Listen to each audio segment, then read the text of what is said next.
The elementary school model update.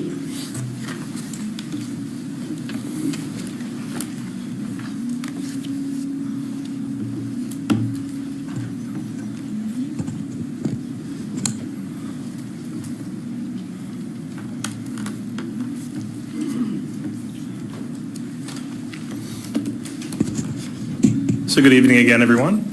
My name is Bill Barnes again, and this is I'm here with Miss Ebony Langford Brown, who couldn't wait to get this thing started. So I'm just as eager as her to get going tonight. And we're here to provide an update on the elementary school model pilot. The elementary school model pilot was an initiative launched to test 5 school improvement components and their impact on student learning at the elementary grade levels. The elementary school model pilot is in its 4th and final year of implementation. And tonight we want to share the results of an internal evaluation so that we can propose recommendations for which of the 5 components should continue, which should be studied at greater depth, and which should not continue as designed. We recognized very early on in this pilot that full-scale adoption of all 5 components in all 41 schools would not be financially feasible, so it became very important to learn as much about each of the components so that we could make recommendations to continue those components that are actually making a difference. And the full evaluation can be found as Appendix A in the written board report. Before we get started, we would like to take a minute to recognize 2 groups. First, we would like to thank the principals and staff at elementary school model pilot schools. Your hard work over the past 3 years and this year as well has been inspirational. If you're here representing an elementary school model school, please stand to be recognized, or if you're at home watching, we'd like to take this time to thank you. If you're home watching, stand and be recognized. All right. Thank you, everybody. We'll just imagine them standing. Second, we would like to thank the team of central office staff who have worked closely with schools and with the pilot program over the past 3 years, culminating in this internal evaluation that has been used to inform this report. It's been a lot of hard work and a lot of time, so please join me in recognizing staff. And staff, if you would please stand if you've been working closely with this project. They're tired. Or just wave politely is fine as well. Do the royal wave. All right, so off we go. Good evening again. I would like to begin by providing a brief overview of the model, including the components, the implementation timeline, and participating schools. The elementary school model was a pilot consisting of the following 5 components: full-day pre-K for eligible students, departmentalized instruction in content areas for grades 1 through 5, daily world language Spanish instruction, strengths development, provision of health services in school via the use of telehealth. Beginning in 2014-15, the pilot was implemented in 6 elementary schools: Bryant Woods, Duckett's Lane, Phelps Luck, Running Brook, Stevens Forest, and Talbot Springs. Each of the 6 schools implemented all 5 components of the model, with the exception of Duckett's Lane, which did not have the full-day pre-K component. In 2015-16, the pilot was extended to 2 additional schools, Laurel Woods and Waverly Elementary, to align the world language delivery model across elementary schools. Waverly was included in the model, in the implementation model, with the exception of full-day pre-K and telehealth. We're going to look a little bit more deeply at each of the components and review our findings. And we're going to start with full-day pre-K. High-quality early childhood education is vital to build the foundation of student success in school and beyond. Early education programs have been found to have positive impacts on children's cognitive outcomes, social skills, and retention. Full-day programs are associated with greater positive results in student social and emotional development, language and mathematics skills, and physical health than our part-time programs. Having students at school for a full day has allowed deeper exploration of curriculum, greater focus on the development of social emotional learning, and more in-depth instruction of kindergarten readiness skills. For the past 3 years, the Office of Research and Program Evaluation sought to answer the question: are students who attend full-day pre-K more prepared for kindergarten the following year? The Kindergarten Readiness Assessment data was used to address this research question, and I will refer to it as KRA.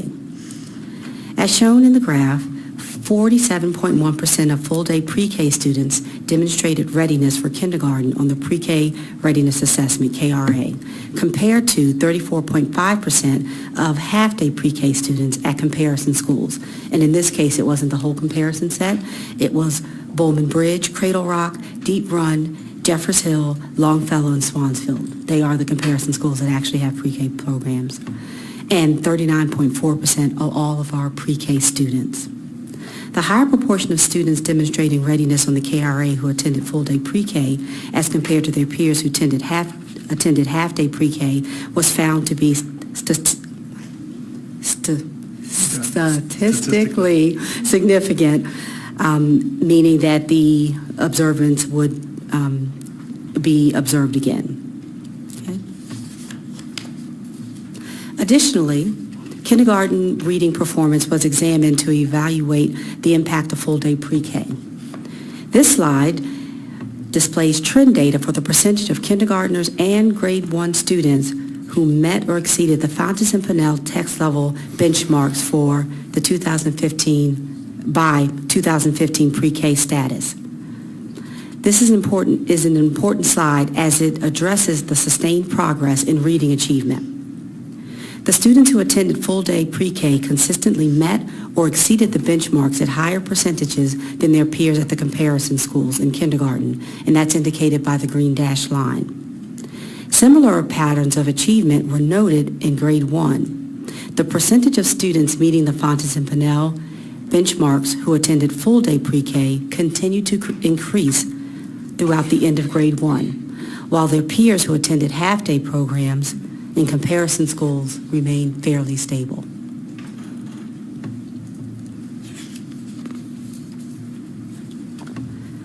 Now we're going to talk a bit about world language.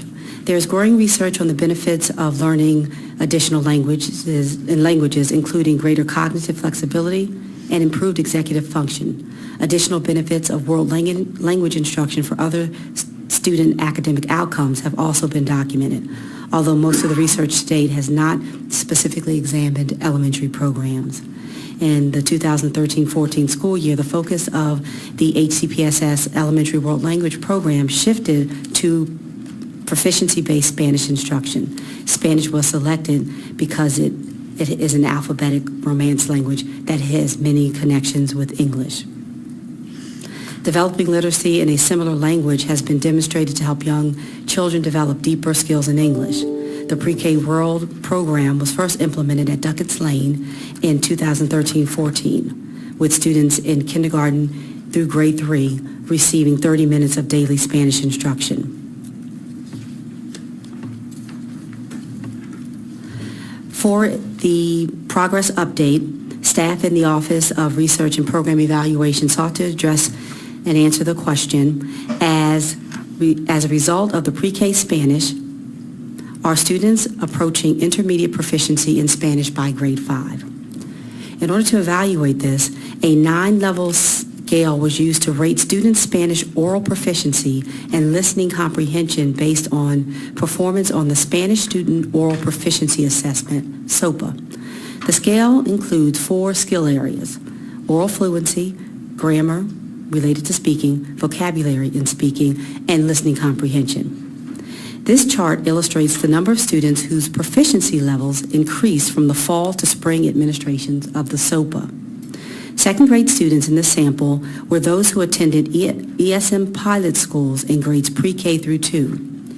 As indicated, the percentage of non-heritage speakers whose proficiency levels increased by 1 or more levels in the various sub-areas ranged from 26.7% to 21.3%. Their heritage learner peers' increase in level was higher, ranging from 30.8% to 38.5%. I want to point out that this table shows the percentage of students showing growth. We have not yet determined if the growth is good, bad, or neutral. Due to the lack of existing research on early language learning proficiency growth, further monitoring of student progress in Spanish proficiency is needed to better determine the appropriate proficiency targets and rate of proficiency growth. In future years, we will be able to use this baseline benchmark to make predictions about student progress. Additional data was used to assess students' Spanish proficiency. In grade 2, Spanish teachers at ESM pilot schools administer a performance task at mid-year and end of year for speaking. In grade 3 through 5, Spanish teachers administer unit performance tasks for speaking and writing. In grade 5, there's also an end-of-course performance task.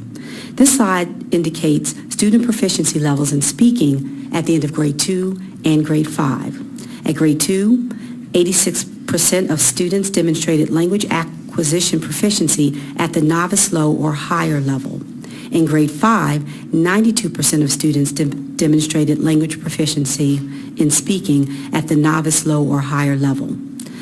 This data includes all students with a range of experience between 0 and 4 years. That accounts for transfers, late adopters, and so on. The most experienced students in the sample would have been those students who had 4 years as a result of being at Duckett's Lane when we started the language model. The proficiency level of our grade 5 students indicates the possibility of gains in language proficiency in grades 3 through 5. This next graph shows the proficiency in writing on the grade 5 end of unit assessment for our fifth grade. It mirrors the proficiency level in speaking, where 90% of our grade 5 students scored at the novice low, or higher range. Okay, we're going to move on to talk a little bit about departmentalized instruction. The research on departmentalized instruction showed that the practice has some promise, but mostly for older students. The research was inconsistent in showing clear academic benefits for younger students, noting that there seems to be a trade-off between teachers having more time to prepare instruction and be able to focus versus building deeper and meaningful relationships between student teachers. And those relationships in our study between student teachers produce comparable or better academic outcomes at earlier grades. Currently at ESM schools, in grades 1 through 5, the instructional day includes 2 blocks to support interdisciplinary instruction. Language arts, social studies comprised 1 2-hour block.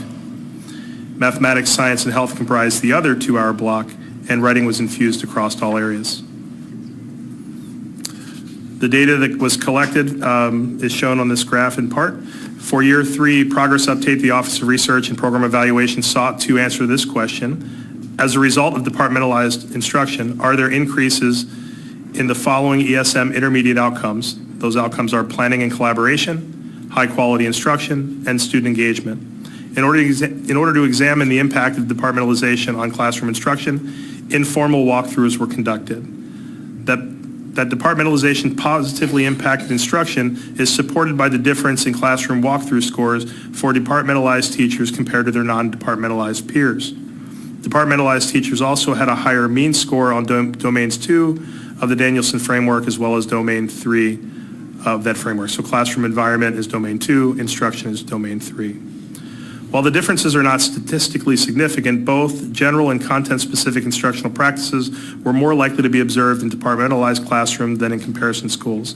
Increased professional learning was provided to staff in departmentalized in ESM schools, and that may have accounted for the change in observable practice. It was hard to determine the differences between what was provided in professional learning versus the model itself. And these observances could be said to be the same for mathematics. The previous graph was reading. This is a mathematics data. The observances that mathematical practices were higher in departmentalized school, but again, not being able to differentiate between the impact of increased professional learning versus the model itself. Moving on to the Grow Strong component. The HCPSS Strengths Development component of the elementary school model was entitled Grow Strong. It's an internally designed program. The Grow Strong initiative had 5 basic principles. They are listed on the screen. They start with the goal in mind, do what we do best every day, celebrate effort and achievement, engage in positive experiences for school day, create excitement for the future. Each staff member at ESM schools took a Gallup Strength Finder assessment to learn about his or her own strengths, and staff learned firsthand how to work from one another's strengths. Students in grades 4 and 5 also took the Gallup Strengths Explorer. Taking a look at the progress for year 3 of the progress, the Office of Research and Program Evaluation sought to answer this question. As a result of Grow Strong implementation, are there increases in staff engagement and student engagement? Trends in student and staff engagement across the ESM and comparison schools appear to be similar over time with no statistically significant differences. ESM does not appear to be related to any changes in observed engagement scores through the Grow Strong initiative. And just to clarify, this first chart has to do with student engagement, and this graph takes a look at staff engagement.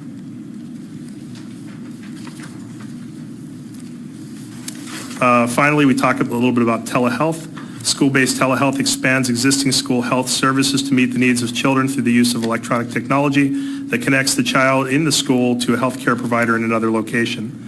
The program provides acute care services such as checking for ear infections and sore throats, and if needed, the doctor examining the child could write a prescription that can be sent electronically to the family's pharmacy. For its 3-year progress, for the year 3 progress update, the Office of Research and Program Evaluation sought to answer this question. As a result of telehealth use, has attendance increased for students? And what we learned is there is no statistically significant difference found in ESM versus comparison schools, with some understanding that there may be some ceiling effects because both attendance rates are very, very high. Overall, as a 5-component model, when comparing ESM to its comparison schools, ESM implementation appeared to be related to schools maintaining or increasing the percentage of students reading college career-ready benchmarks in reading. However, no relationships were observed between ESM implementation and their comparison schools for mathematics. When comparing performance of only those students who have attended ESM or comparison schools for all 3 years since the initial year of ESM implementation, no relationship between ESM and achievement was observed for mathematics. For reading, let me just slow down here for a second. For reading, whereas no relationship was observed for grade 3 students, a positive trend between ESM and reading achievement for grade 4 and 5 was observed. So we saw no gains in, or no observable difference in grade 3 for reading, and a little bit in grades 4 and 5. And this graph shows for reading, and it's comprised of only students in the ESM programs in grades 3 through 5, comparison students who have been in the schools during that same period of time. So we're trying to compare apples to apples. Our Office of Research and Program Evaluation examined reading and math outcomes from ESM and comparison schools to see if there were added benefits. And in reading, as you can see on the graph, the comparison schools and the ESM schools are not statistically significant in the difference in performance. The same could be said for mathematics as we take the program as a whole. So just for clarification, when we talked about departmentalization, the data was reflected on observed student engagement, teacher behaviors, and their ability to construct lessons in a more efficient or effective manner. But these past 2 slides have to do with the actual achievement as measured by MAP of the model as a whole. Just wanted to point that out. So now we're going to go through and speak to the recommendations as we move forward.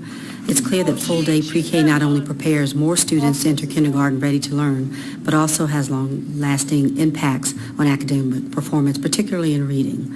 These data are in alignment with the results of the previous research literature. Going forward, we will look to ways to expand pre-K in a cost-effective manner. For example, with a state or federal grant, we were able to add a full-day pre-K program to Cradle Rock for the 2017-18 school year.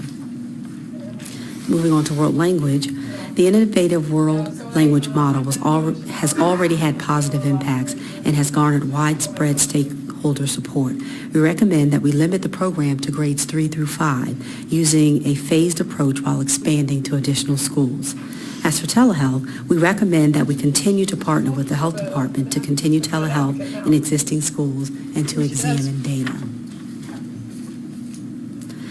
The following 2 components will be greatly modified from their current pilot form. First, the Grow Strong initiative. HCPSS staff are committed to the principles underlying the Grow Strong initiative and believe that social and emotional learning can serve as a focus at all HCPSS schools without the costs and structures associated with the Gallup program.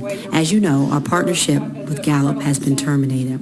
As for departmentalization, we will eliminate the practice at primary grades and provide schools with the option to continue in intermediate grades with consultation with their community superintendents and curriculum leadership. The elementary school model piloted 5 components to improve student performance in targeted elementary schools. While the pilot is ending, the past 3 years have provided HCPS with a wealth of lessons and that will help improve the implementation of sound instructional practices at all of our schools. We'll be happy to answer any questions at this time. Thank you all very much. Ms. Coombs? Thank you very much for going through and providing this data. I have a comment on a couple of the graphs. It would be useful to have some legends on them as to what they mean, like what there were a couple, just to be a little more explicit about what they're representing. On the first graph, I think it is, on the progress on world language. If I'm reading this incorrectly, please let me know. But this does not seem very positive in that if only 26.7% of children increase their proficiency level from fall to spring, that's 75% of kids who'd made no improvement in 5 months. That is how that reads. Yeah. But what we don't know is if that year's worth of time is when you should be making that much progress. We don't know the extent to which a year of instruction, 30 minutes a day, will lead to what's the rate of growth that we should expect. But shouldn't there be some improvement there will be improvement, but it may not show October up to April? I mean, because if we looked at our children and said, like on the Lexile score, if they were at A in September and they were still at A in April, wouldn't we look at that as a failure? It may not. There's one thing, there's a piece behind this data so this is our 3 students who are 3 years, our early learners, 3 years in the program. And one of the hidden things, because this graph was perplexing to us too, and it is a brand new assessment. We piloted it last year. The methodology, in my opinion, was mixed and ineffective. I think the beginning and ending, we had a organization administer the test who sponsors the assessment the first time out. We had teachers administer it in very different environments the second time out. So I was uncomfortable, but on face value, uncomfortable about the administration, but on face value, what we learned too, talking to Ms. Cornell, the acting world language coordinator, is that students accelerate through proficiency levels very quickly early on. And then they sort of level out. It's hard to get from the intermediate to the intermediate level from like novice high, and so they sort of stick in that space. And so it's not inconsistent with what we might see with other language learners progressing through those proficiency levels. You get through novice low quickly, novice mid you might hang out for a little while, and then novice high, to get to novice high requires some depth of instruction. So that's how it was explained to me in this, and that's why the data looks like it's just. In the sample size, 88 students, a very small sample of those second grade students in this pilot. And so your point's right on. You're asking the right question, but that's what I've learned behind that question. And then I just want to clarify on your recommendation. So canceling or stopping K through 2 instruction in Spanish. Yes, that is because we're not seeing that it is necessarily cost beneficial or showing enough of an impact on our early learners. Right. I think. And then how would that be done logistically? I'm a logistics person. How would that be done at our existing ESM schools? We've talked about that. Go ahead. Right. So the thinking is that through some of the analysis of the data, that the progress that the students are making in K2 can also be made in 3-5, and so there isn't actually we're not identifying the need at K2 as we previously thought. So what we will be doing is phasing out K through 2 each year, because the students that started in that program, we don't want it to just end and then start again in 3 through 5. So we'll be looking at the process for that, making sure that there's some continuity for our current students.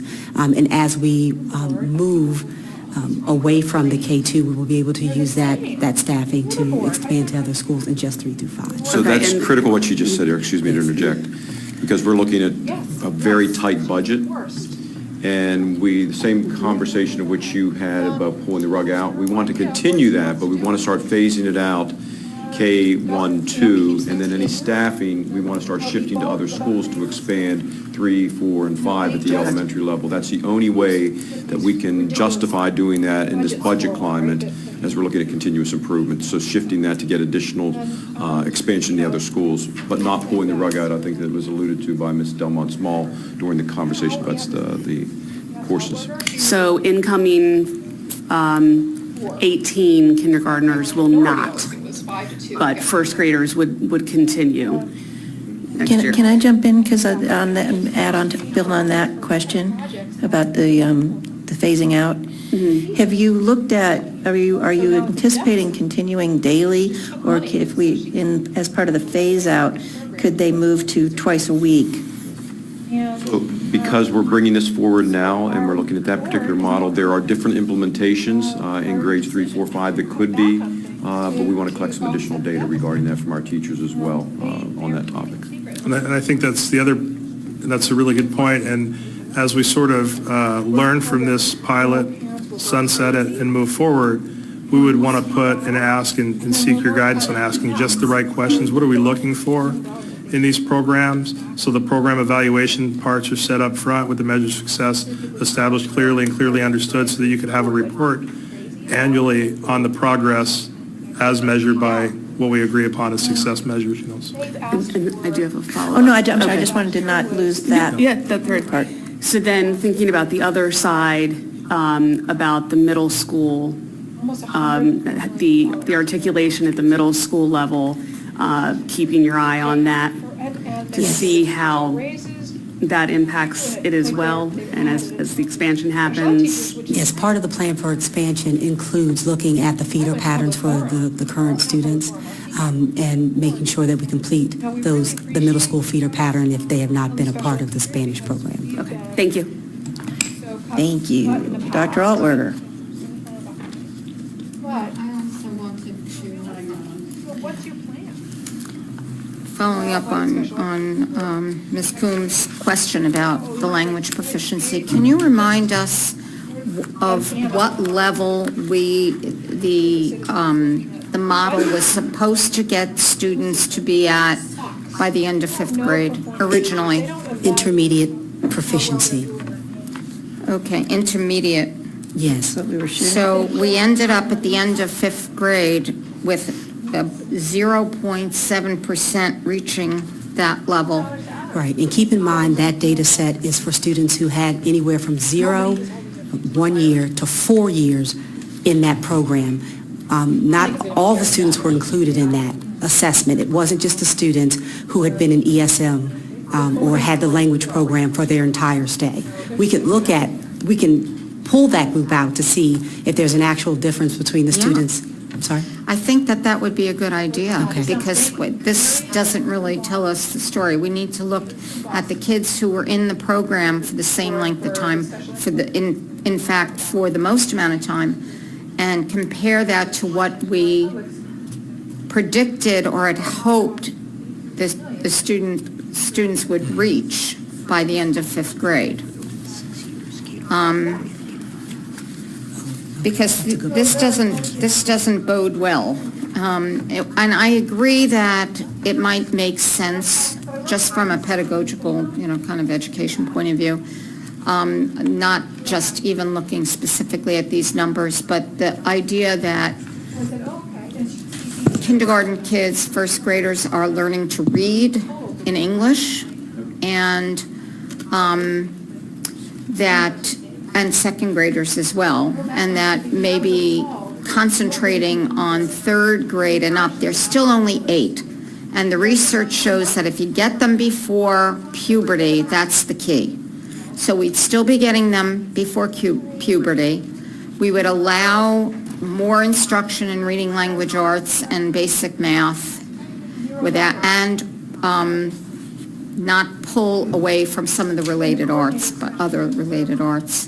Mr. So Larner just I- reminded me that intermediate proficiency was for 6 years of instruction. For And sixth grade? Yes, because it's from K to 5. That was the goal. target That was the But goal. for a wouldn't six-year it that been at the end of fifth grade, going Correct, into but none of these sixth grade? students had 6 years. At most, we had a handful of students who attended Duckett that had 4 years.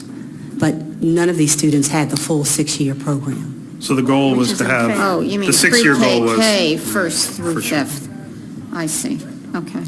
Yeah, nobody So got that's- 6 Yeah, that's years. only, I got you. but after 4 years, only 4 students. So they couldn't have gotten to the goal anyway. Correct. Yeah. Well, if they, yeah, Some did. but we didn't, yeah. Yeah, for the heritage language. But we did say there's a big jump, Right. so that might be it too. You know, I you think that done? that's anecdotal. I don't know if that's documented by research, that there's this big jump between this and this. No, I think the acceleration through proficiency levels is pretty well documented.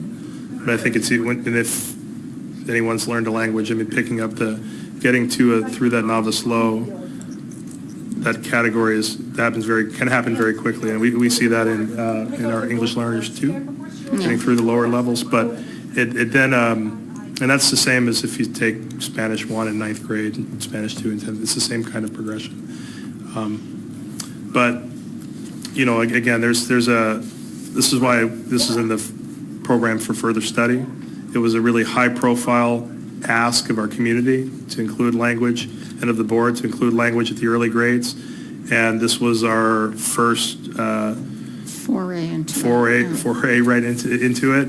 And so we've learned something. We have to recalibrate, set new goals, try maybe alter the models and step off again. And including Dr. Martorano's introduced some other ideas about elementary school Yeah. and immersion programs. Right. And so there are many, many ways that we'd like to continue talking about this kind of program. And yet the results are just mixed. And I can't state strongly enough, what's really going to be important is setting up performance measures and expectations for success at the beginning of this process so that we know what we're looking at throughout, and so that as you've asked throughout the years for updates and feedback, we can provide those, and we're all speaking the same language about it. This report, this evaluation was initiated fall of last year, middle of 2 years into the program. And so some of the data, as I came into my position and we talked with staff, and I do thank Dr. Eva Yu for her effort and energy to kind of pull together some questions or make some sense of what we were looking at in consistent ways. But it's sort of behind, we were behind with the measurement process. This has to be put up front in meaningful ways so we know what we're getting and whether or not because you're tapping into our same field. This is not as clear data. We can't make authoritative and firm decisions about what this is, and yet, because of the interest in the community and because of some of the gains that we've seen in schools, we don't want to just wash it away. No. We want to take a step forward thoughtfully and just put better constraints around. So that's where we just are right now with this. Are you done? I just want to say anecdotally, when I speak to people out in the school, in my cluster at the elementary level, they are very relieved about having an option this year about departmentalization at the primary level, because they felt that they lost a lot of time with kids going from one classroom to another. The teachers... We're still waiting. Yeah, did I say parents? No. No, I was just clarifying, you said people when you've gone to. In the schools, Yeah. the educators in the schools, yeah. That the kids lost a lot of time going from one place to another. It was a very difficult task to do scheduling, and the teachers didn't feel like they knew the whole child, you know. They knew the subject area, but we want them to know the whole child. So I think at the third grade and up, I can see it because there's more specialized information at that point, but But even then, my philosophy has always been departmentalization, looping, a variety of other strategies that can occur. they have to be done with the analysis of very unique factors. You have to have the right teachers. You have to have the right student components in terms of variables as far as learning conditions. And the research is replete with information that basically says it shouldn't be done in the early stages. Yes, that's absolutely right. Based upon the fact that the identification with the primary instructor within a so-called That's right, classroom the setting. bonding. The information is a little bit more flexible in grades 3, 4, and 5, but again with a caution that talks about what I just said, the right conditions. If you happen to have a superior teacher who has superior math abilities and someone who then can also marry within that group a compatible teacher who has the same high level of superior skills in reading language arts, and they develop that relationship of co-teaching. There's a lot of components, but that issue of bonding with a classroom teacher, doing joint planning oftentimes overrides that. So my guiding tenets, both in terms of my practice to theory and theory to practice, is that we are eliminating it at the primary levels very clearly. And that has been resoundingly received by all the schools participating. We are advancing the 3, 4, and 5 under restrictive conditions with the approval of the community superintendent and instructional components and the principal to ensure that when we engage in that departmentalization, that there are those variables considered for optimal delivery. What does the clientele, what do the student groups look like, what's the teacher abilities, et cetera, et cetera. And there's a whole series of things that go into that. I have done it a few times in my career, but it was based upon the fact of having ideal teachers to do that. You just can't generically say it's going to fit and work for everybody, because it doesn't. So I'm saying proceed with caution at the intermediate level, the elimination at the primary level for developmental factors and a variety of other reasons I could provide, and then proceed with the level which we are, because we're not necessarily seeing the instructional gains based upon that. I just want to provide that additional piece of information. Thank you. I would love, you brought up looping, and I would love to see us try that as a model somewhere. Same philosophy under very, very unique conditions with certain levels, and we can talk about that in Very another time. common in Yep. Europe. Excuse me, Ms. Brown, can you lower your light? It's blinding my left eye. Thanks. No, it's all right. It's just, I just have an issue with my eye, and it's like killing it. Thanks. Okay. Oh, I'm sorry. Yes, the other Miss Brown in the audience. Sorry. Yes, turn your bright light off, Ms. Brown. Thank you. Are you all set? All right, Mr. Hajibu. I think Ms. Brown's trying to blind the chair. She succeeded. Could we go to your two pre-K slides? I think it's slides 6 and 7. Yes. You rolled through them fairly quickly, and I don't want to spend 6 hours on this, but it's so easy to assume that more pre-K would be good, just kind of intuitive. But I'd like to ask you to walk us through these slides a little slower. Absolutely. So that we understand the data very clearly. Absolutely. We have a KRA assessment that's administered. Can you speak And- louder, Yes, please? I thought I was yelling. Okay. We have a KRA assessment That's much better. Thank you. that we administer to our students, and it is how we assess their readiness for kindergarten, and it looks at 5 different components there.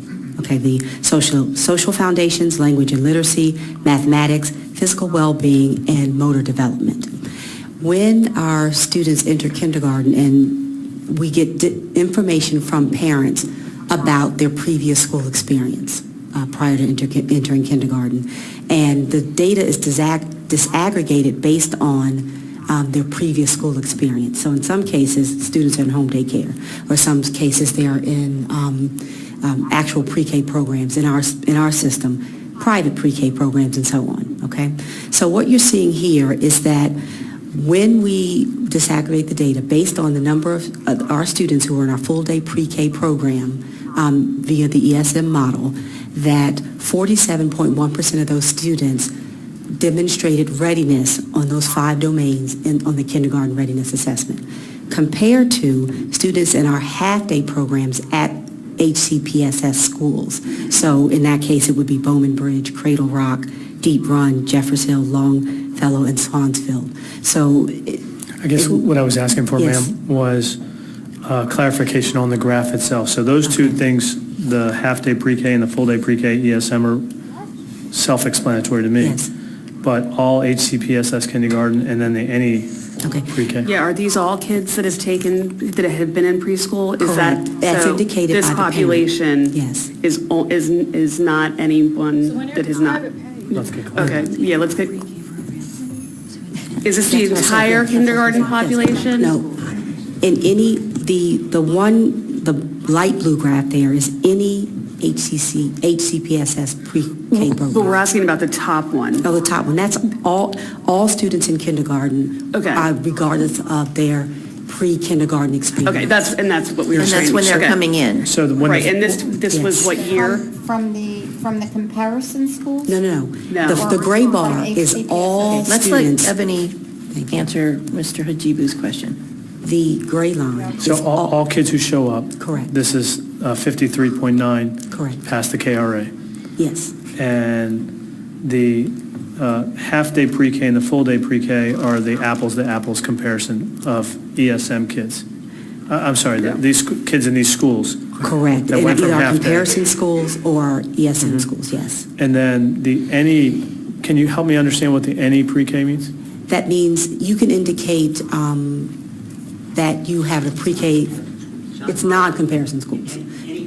Yes, there are comparison schools, there are schools in HCPSS that were not in the model for compare. Got it. So that's Okay. any student who goes to one of our pre-Ks Got at it. any of the schools. So there's the 5 ESM is the bottom one, the non-ESM comparison ones is the second one. You take those and everybody else who goes to any one of our pre-K, that's the third one. The second from the top. And then the top is everybody who is in kindergarten at our schools. I understand. And so if we go to the next slide, And what year was it? That was not this year. 16, 17. 16, 17. Before they move, can I ask one question? Sure. Does that include students who were identified as having special needs? That's all Yes. of our students.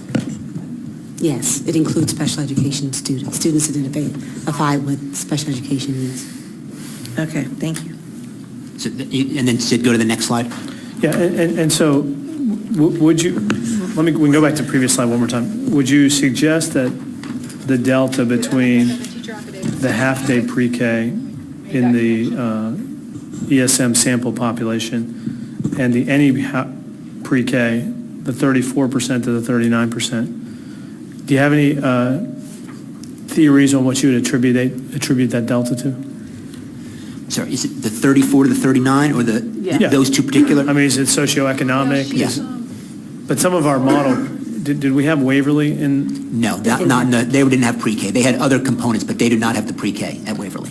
so, The full-day pre-K is not at Waverly. so everyone that participated in the half-day pre-K was in what's the right word to describe those schools? Income eligible? Income eligible, okay. In some cases, we do have programs that are counted here that include our special education population and their non-disabled peers. So it's not always socioeconomic.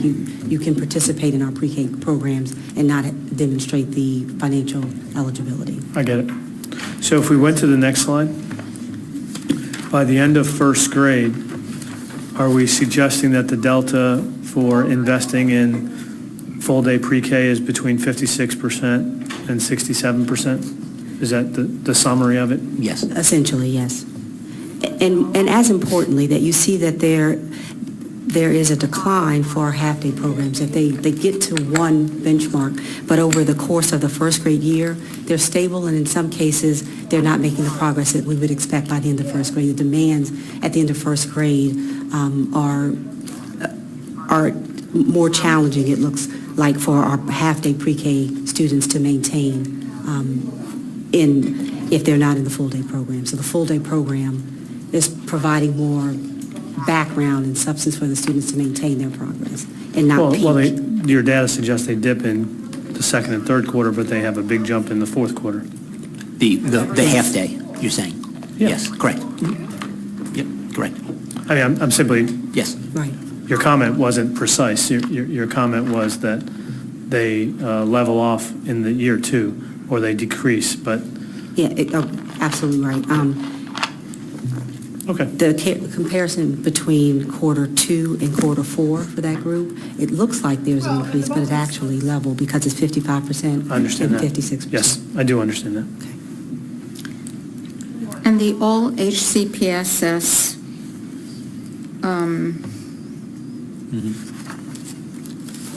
data, that's based on all of the kids or a random sample of the kids? All of the students. Not a random sample? That's every student, correct. Okay. Ms. French? Pardon me for throwing in a little history. I sat back in Boardroom B in a retreat with Dr. Cousin and the Deputy Superintendent Sandra Erickson and the board, in which we talked about what we would like to see as a vision for the school system. And Pat Gorton was on the board at the time, and she's a former principal in a New York elementary school, and she was on our board. And she requested that the board look at introducing world language on the elementary school level. The full board agreed and directed the superintendent and staff to proceed. The deputy superintendent said it's going to take a good 3 years to research and to find a program, et cetera, and that time was granted. Then Debbie Espicha presented a program to the board that the board adopted, and that was to introduce on a semester basis Spanish and Chinese at Waverly and Laurel Woods. So this is a second iteration of world language, because this the board adopted or approved as a replacement for the other program. And this had more energetic goals. I'm not sure that, and we are on the cutting edge of this. Just because something didn't meet, the fifth graders or after the children were expected to have 6 years of Spanish and then achieve intermediate, just because they've only had 3 or 4 years does not mean the program has failed. It means that we have had progress and we are providing great information for other school systems who really would like to introduce world language on the elementary school level as well. When I was first presented with this program, what excited me about it was that the schools that were chosen were schools with low socioeconomics, with greater diversity, Title I schools, and we felt that this would not just provide a language to those students, but to help build competency in English. It was a two-way street. Just like when I had to take Latin because that was the only language that was available and mandated, I became aware, I finally understood about transitive and intransitive verbs. That's, all of that stuff. When you learn a different language, you learn more about your own language. And so I don't want us to go away from this to think that we have failed. This has been a success, in my opinion. And I want to point out page 1X9. Kids don't know Roman language, or not Roman numerals anymore. Wait, Yours has report? numbers in the report. Oh. That we were given, in which you looked at the fall 2014-15 to spring 2016-17 MAP administrations. In reading, they found that the percentage of students at ESM schools meeting the MAP reading benchmark increased from 41.8% to 42%. Okay, so that's only a 0.2% increase. while the percentage of comparison schools decreased from 45.6% to 41.4%, a minus 4.2% decrease. Something is happening at the ESM level that was not happening at the comparison schools. I really hope that you can dig into that to find out, because are we drifting too far away from phonics with the new approach to teaching reading? I don't know the answer, but that clicked in my head when I saw there's a decrease. However, they also found that for students who have attended ESM or comparison schools for all 3 years, et cetera, students at ESM schools were no more likely than comparison peers to move up an instructional level in language arts. Now, that concerns me. Dr. Martirano was eloquent when he spoke to all the teachers in August about bias. I really think we need to keep looking at that, because COGAT identified over almost 1,000 students who were performing better than their teachers thought they could. We need to constantly address what is happening in our schools with children and whether or not they can really do the work. They might be just hidden gems. They might just be very quiet, et cetera. But I don't want that to be lost. And down in the last paragraph before conclusion, you pointed out the positive trend, whereas no relationship was observed for grade 3 students, a positive trend between ESM and reading achievement for grades 4 and 5 students was observed, especially for grade 4 students. After 3 years of ESM implementation, reading achievement was significantly higher for those who attended schools with the ESM initiative than for peers who attended comparison schools.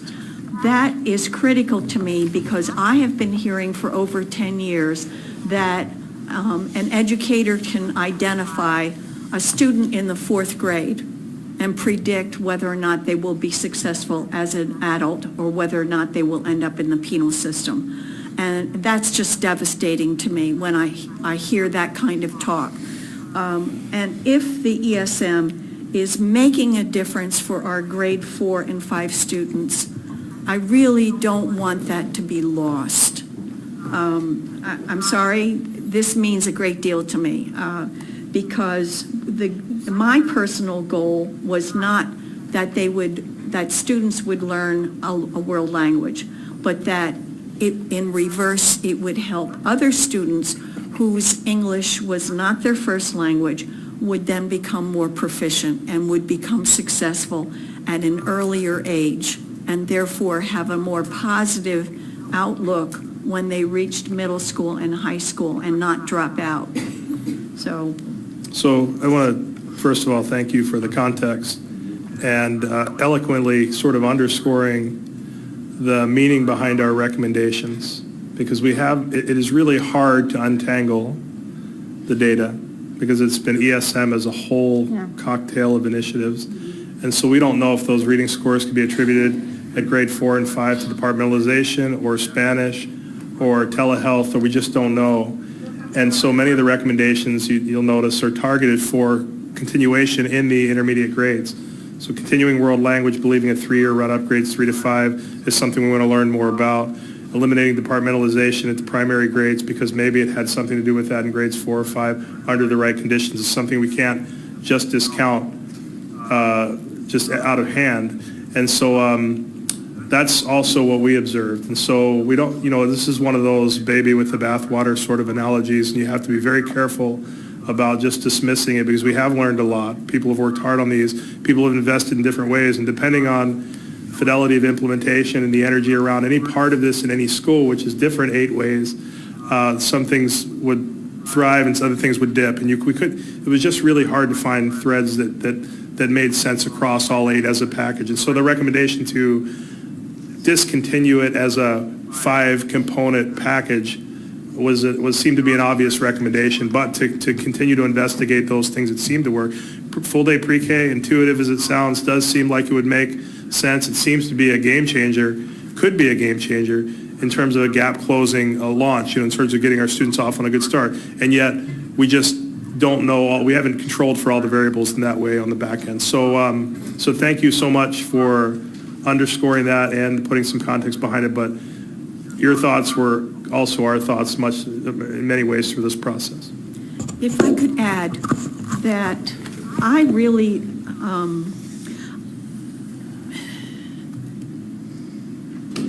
dare I say it, that our universities, with their course offerings, have not historically prepared our elementary school teachers to be proficient in math instruction. There's been an emphasis in reading, et cetera. And so I naively thought with the departmentalization that if the teachers who were more proficient in mathematics could be departmentalized, that they could concentrate and compensate for the teachers who were not as strong. I thought that that might make a difference. But what we're finding is that it's not, or are there just scheduling issues? I don't, this is baffling to me. In some cases, it did make a difference, but overall, it was flat in terms of seeing a significant difference. And I think part of it is what you mentioned. There's a level of expertise in mathematics, not just the content, but the instructional practices and the approach.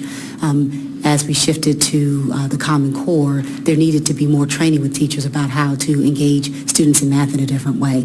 And while we did some of the work with professional learning with our ESM staff, we provided that same level of training to our non-ESM schools as well. So we're not able to differentiate because we wanted the best for all students. We can't differentiate if the professional learning for everyone kept things flat, or if indeed there is an issue in general with math, not an issue in general, but that we weren't making the progress that we needed to see in mathematics.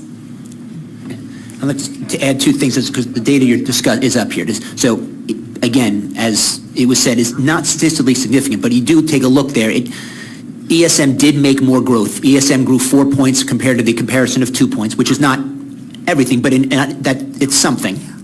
And in As long as it's going up, and in the it's reading, good for me. ESM was basically flat while the other went down, while the comparison went down 5. So in both areas, the ESM did outperform the non-ESM comparison schools. Again, statistically significant, no, but in a relatively short time frame, there is something there. I also did want to just clarify one thing when you were speaking very eloquently about the history piece, that the 1,000 students you mentioned as being identified to move, that was through MAP, not COGAT. So just want to confirm. MAP, that was through MAP assessment. I thought it was COGAT. No, that was MAP. I apologize. That's okay. Thank you for the correction. But the thing is, if we stayed the course, who knows how that trend would continue, or whether it would continue at all. Sure. So even if we are going to have a course correction, even if our budget problems are going to demand some kind of restriction, I really don't want this to be said to be a failure. I think it's been a noble, cutting-edge experiment, and as long as there was dotted lines in green going up, I think it's a success. And speaking for the administrators of those buildings, who I met with many times over the past couple of years, I think a lot of them agree they saw a lot of positive things that came out of it. So I don't think the impression that we feel this was a failure is not at all the message that we're trying to give. There are definitely positives.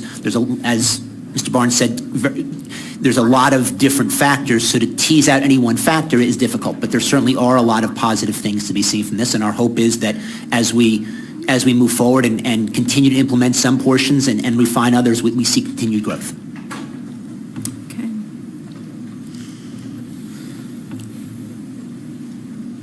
Well, we just lost half of our Well, we have Carolee. room.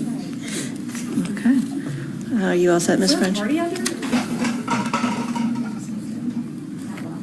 Ms. French, are you all set? I am finished. Ms. Ellis?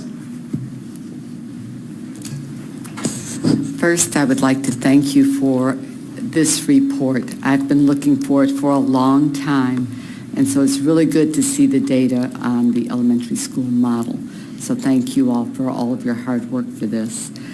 And I was going to speak about the departmentalization, but I think that that's really been covered. I'm in agreement with what Dr. Materano has said about it, and I think also Dr. Altwerger in terms of moving away from that at the early the early grades.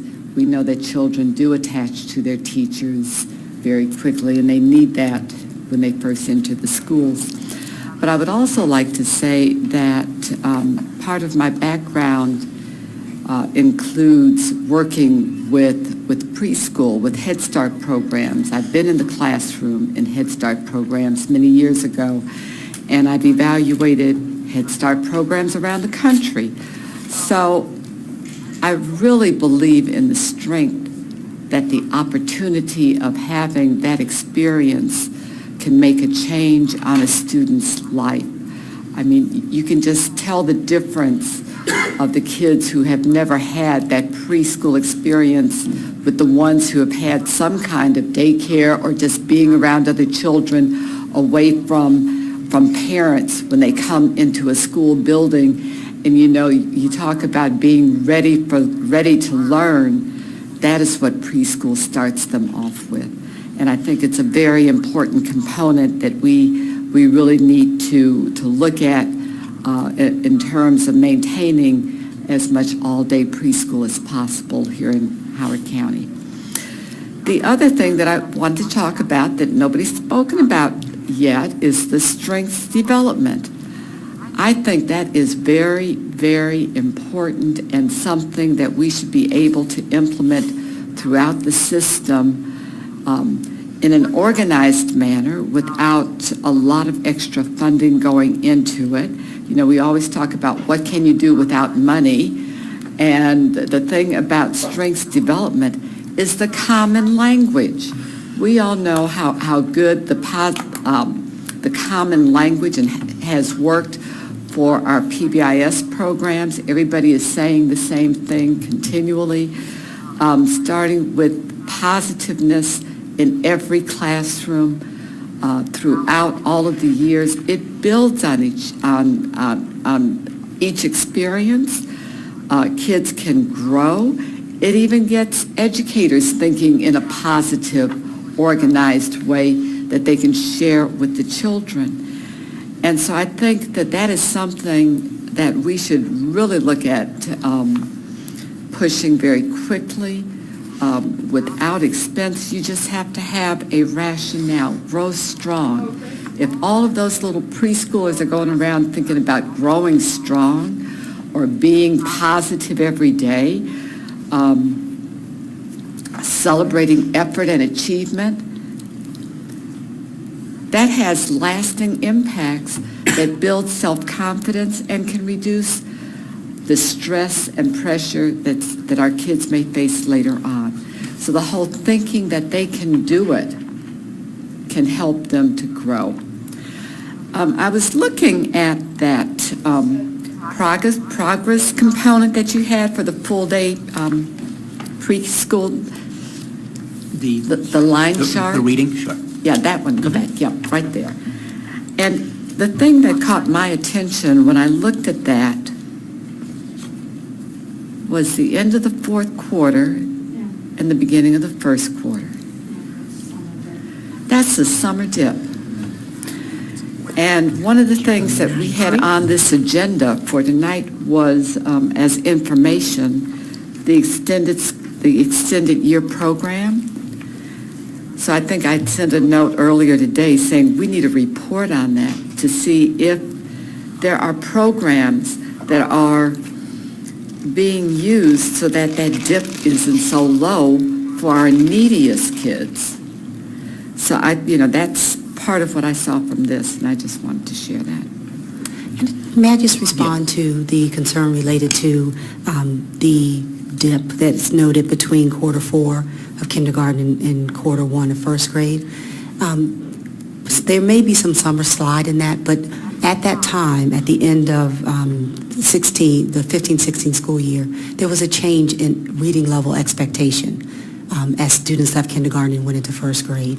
And so they started the year below expectation because in the previous year, they weren't expected to have a level D. They were expected to have a level C. So as they entered first grade that following year, it appeared that there was a significant decrease in their performance. And indeed, there really wasn't. There was just a shift in expectation throughout the county. So it's really reflected in that quarter one data for first grade. Right. So it's definitely is a point. It's something to look at in terms of that piece. But that, like Ms. Langford-Brown said, so if a student was on level C, for example. Yes, it's there. Yeah, if a student was on level C, they would have been considered on meeting expectations at the end of kindergarten and then not meeting expectation being in first grade because this one time only, the expectation changed from, so moving forward it would be a D. So that does lead to the slope of that line, but you're right, there certainly would be some slope anyway, even without that.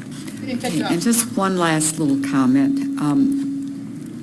In Montgomery County, they have been doing language programs, elementary language programs for a long time. And, you know, I don't know what their evaluations look like in terms of language attainment for the early elementary school students, but I think that might be something to look at. Thank you. Thank you. Ms. Coombs? I'm good. Ms. Delmont Small? Thank you. I'm going to focus on, well, first I want to, again, thank you because also wanted to have this, but I think one of the challenges you had was that there were no real key performance indicators on figuring out at the beginning of the process as to how are we going to measure this and how are we going to figure out what would be considered a success and what wouldn't be considered a success. And I think this is one of those examples also of having a lot of really great ideas and implementing them all at the same time, and then we can't tell which one or combination of those led to the results that we're trying to track. So from what I'm hearing is that you're looking at this and making indications to us as far as, there are pieces of this that maybe with some tweaking are something that we want to continue to do within the system and moving forward and trying to figure out how to do that as we go forward. But I have some questions regarding the telehealth piece of this. And again, it's a little hard because when I looked through the report, I tried to take for all the years to compare data to, apples to apples from year to year, and it's just not there.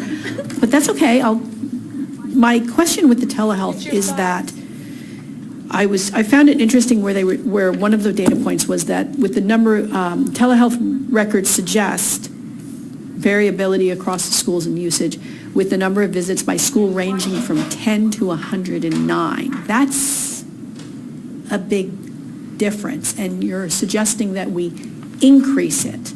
So do we have a sense as to what was different at a 10-visit school versus a 109 visit school, so that if we're thinking of increasing it, we do so in a way that it gets used? So before we, and Mr. Larner will have some part of your question's response, I just want to, for clarification, we're not going to recommend that we increase it, but just hold steady because we have I met with the leadership with Carrie Wagaman and our coordinator of health services and leadership at the health department at the county and talked about the program and their interest in the program, the interest in continuing the program. Were we holding them to the program, or is this something they would otherwise let go of? And they very much were interested in continuing the partnership because it expanded our wellness centers from 3 in-school wellness centers to then 9 schools with these additional 6 sites. So,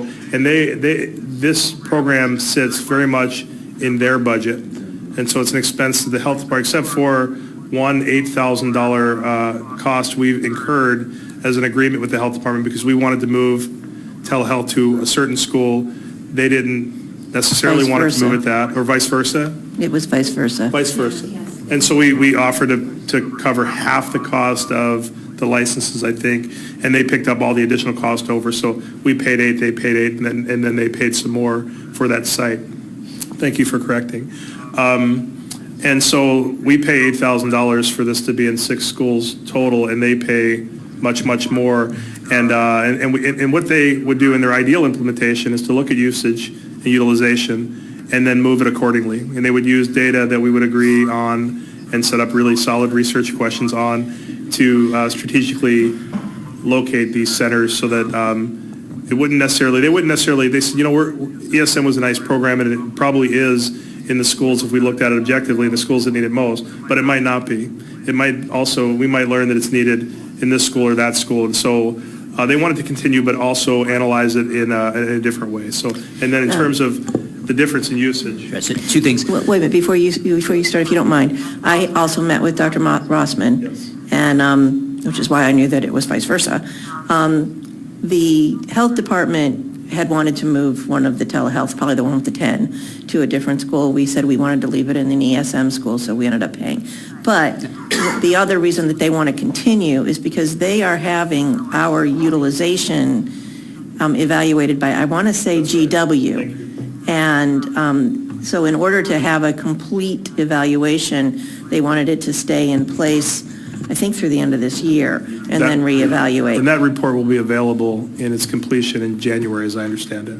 of Yeah, this year. it's So right, that's it's right coming up. They're wrapping but, up yeah. a different informed, thank you for. So they are, they are on top of doing the analysis that I'm sure that all of us would like to see. And since it's really their baby, so to speak, it's, I think it's important that we know that they are watching closely and evaluating. And I do want to clarify, it was moved out of one of the ESM schools. The school with the 10 visits is no longer at that school. So it was moved from one school. As this slide talks, it was moved from Bryant Woods to Deep Run. So that's part of, Ms. Demasmal, part of your answers. That 10 school was an outlier, and it is no longer at that school anymore.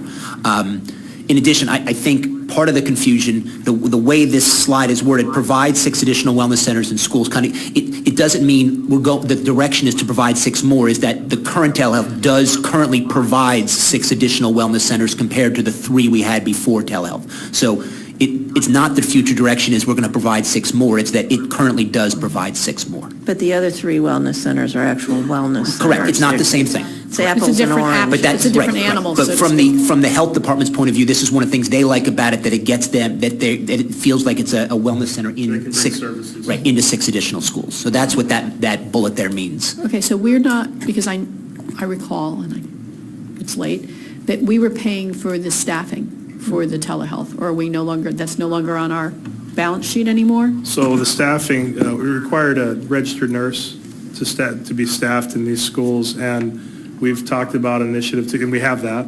So no additional, and we also have a plan for putting registered nurses in all schools. So those are compatible goals. My So- understanding, and maybe this was earlier in the program, was that there had to be a dedicated person for a dedicated registered nurse for it, and that was a higher cost, or there was some... Well, at the time, we didn't have as many, So- but we've been moving. There's- So now there's- we're moving right, towards There's that. something to be said there. I mean, you need to have a registered nurse, but it's not like they need to have 2 registered nurses. Many of our elementary schools do not have a full-time registered nurse. We have a cluster model still at some of our schools. Right. None of these schools are then part of a cluster model. So whereas we are attempting to move to a model where no... goal is to- Exactly. So these schools were... Yes. These might not have been the first schools chosen to leave a cluster model, whereas they left the cluster model because of this. It is part of our plan to get that registered nurse in all schools. Does that make sense? No, it does make sense, and I'm just thinking from the telehealth perspective, and I don't want to throw the baby out with the bathwater, but I'm trying to figure out what, the information that we do have, what is it telling us? It almost sounds to me as though the telehealth model, because I know it involves the machine and all of the other stuff, that almost having a mobile telehealth might be a better solution. So then we could move it. I don't know. Since the health department's paying for it. Well, and that's the Right. other thing. If the health department's going to pay for it, I think that's better. Because, we have budget issues, and, there is that. And I'm going to have to say it, because I say it every time we talk about the telehealth. I'm just saying I find it concerning that we are basically encouraging students who are sick to come to school when we have staff and students with compromised immune systems and other issues where this could be a very very, very dangerous. I guess it's, the goal is not to have sick students come to school, it's be able to determine whether they are sick and whether they need, I mean, there are plenty of students who visit telehealth and then need to go home. So it's not. Right, but people have said to me, the rationale for this is like, oh, well, the parents can send their kids to school sick and then they'll be able to be seen by. I think it's more that instead of having to leave for the appointment to find out whether you're sick, you can have that right at school. So the goal is to increase attendance, but it's not attendance of not well students. It's instead of having to leave for a half day, a parent having to leave work and a student having to leave school for the half day to go to the appointment to find out whether you're sick or not, you can have that happen right at school. And then if you're not ill, you can stay, and if you are ill, you then would leave. And also, so I never assume that this record that's being created on this student, which is a health record now, we have that whole HIPAA-FERPA piece of it, and making sure that we're aligning appropriately Yes. with that, because I don't want to see that become a problem sometime. It just in the makes my future. head spin thinking about it. Well, it's, we're going down that road, so. you All all right, set? thank you very much. Mr. Hajibu? Bill, thank you very much for your appreciation of the complexity of too many variables and trying to attribute success to any one particular thing. So I agree with Christina on that thing. As you pilot various initiatives, I mean, I love the entrepreneurism, I love the creativity, but to the extent that we limit the number of variables in any one trial, then we're more likely to attribute causation to something. I was disappointed with the addition that you said about the change in the KRA in Q1 of the second year. Fontes and Pinnell. The reading alone. That's Fontes and Pinnell benchmarks, the reading benchmarks. Disappointed because you provided us a graph with no explanation, and it just looks worse than it is. And had you put that on the graph, had you demonstrated, I'm not criticizing, I mean, you guys are busy, you're 100 miles an hour, but so many things, I'm brand new, I'm trying to figure all this stuff out. So many times people are saying, I don't trust the data, I don't trust the data. And so to whatever extent we can constantly being transparent and clear with, hey, there's a reason for this particular spike, and it's a footnote in that graph, that would have reduced brain damage. Thank you. And then lastly, the Cradle Rock expansion this year, is that a one-time grant, state and federal? Well, you do have to reapply every year, but the money is essentially guaranteed. There are other programs that started there. Laurel Woods, for instance, started as a grant, and the money is renewed yearly. So we don't anticipate it'll be a challenge with that grant continuing it at all. Yeah, great. As we're talking about pre-K, we're all talking about how to pay for pre-K. Right. And we're all into it, but if there's no funding, or if it's not predictable for next year, then that's a little nerve-wracking. Okay, and does anyone else have any questions? I just have a couple, and then we can all go home. One is, I just wanted to make the point, to build on what Ms. French had said, and I tell my kids this all the time, just because you try something and it may not work out the way you want, it does not make it a failure. It's just Thomas Edison's one way I tried to do a light bulb, and I've figured out 9,000 ways not to do it. And we have, since my kids 100 years ago were in elementary school, there's been departmentalization on, some basis. The fact that we are going to limit it now to third to fifth based on an evaluation for each school, I don't really think that we are, the elementary school model, I've never really understood the notion that this was something so very different other than the world language. I'd like the idea, if when you're looking at how to phase out K through 2, a couple of days a week, when the only French that I really remember is the 2 days a week I got in 4th, 5th, and 6th grade. And you go through France with my husband, and all you hear is pomme de terre. So I think that we have all kinds of good things to go, to move on with this. I love that that you all have done this, and thank you so much. I do think that I find the effort to analyze the pre-K impact extremely confusing, considering that all of the different students are lumped together, socioeconomic-wise, IEP or not quite identified yet IEP or special needs. I would like to have more information on pulling that out. But that's for a future date. And there was one other thing, and I made a note. Oh, Gallup, what I was going to say. We don't have to use Gallup to do the strength situation. It's a School-based decision. Absolutely. Correct. In fact, when we were all doing Gallup, I didn't do Gallup. I went on and got a free one, and because I didn't want to sign into Gallup and do a personality test with a paper trail, because Lord knows that's not what I want to do. But yeah, we can tell kids what their strengths are. I always wondered whether it was a good idea to tell some young child, this is what you're good at. It was only for 4th and 5th grade. I understand. I think 4th and 5th are young children. They are young, but it wasn't for all of them. And I spoke to teachers and, different of our staff, and they assured me that kids it's explained to them that this is what you're currently good at, but this doesn't mean you're bad at these you have other all the things. strengths, right. Yeah, I get all that, but we've all had kids. You tell them they're good at this, and I hated the idea that they could get fixated on what they were good at. In any event, thank you. Dr. Altwerger, I see you pushed your button. I know you hate me for it. Well, I'm going to shut you down in about 30 seconds, so. Look this way. All I want to ask is that we continue with any of the elements that we're keeping or expanding, that we keep doing an evaluation of those elements. And I'd like to see at some point this year a plan for that so that we know where we're going with an evaluation in the future. We will definitely Was that do 30 seconds? Yes, ma'am. And Dr. Martirano, you have as much time as you want. So get comfortable. Wait, you hate me? A lot of words tonight. So basic goals were achieved tonight. Since I assumed the role of interim superintendent, a number of you have made requests publicly, individually about the evaluation. We've provided you data tonight and have accomplished that goal. I want to say, as the former director of elementary schools for Howard County Public Schools, as a former elementary school principal, and having conversations with elementary teachers and principals, that there are a variety of ways to provide assistance to elementary schools.